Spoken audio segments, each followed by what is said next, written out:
My name is Phil Blackwell. I'm the senior minister at the First United Methodist Church at the Chicago Temple.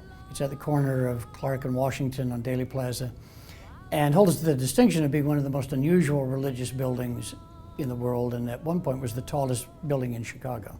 My wife Sally and I live in the building.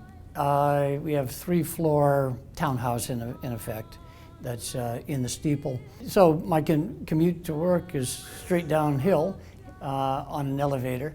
It takes about 40 seconds. So we talk about living above the shop.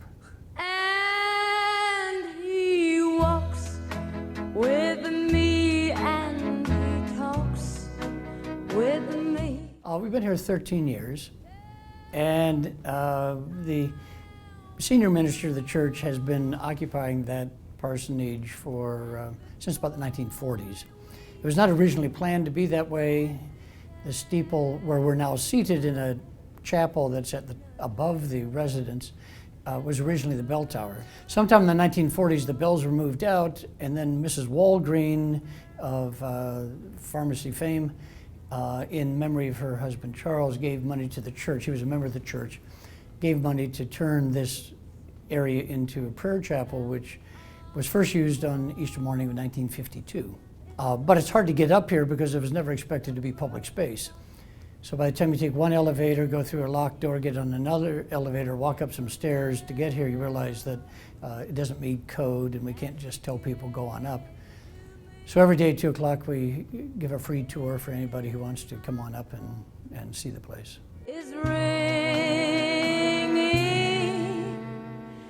and he walks with. The givens of living in a church steeple are, at least in this case, that is octagonal, and there are windows entirely surrounding the main floor.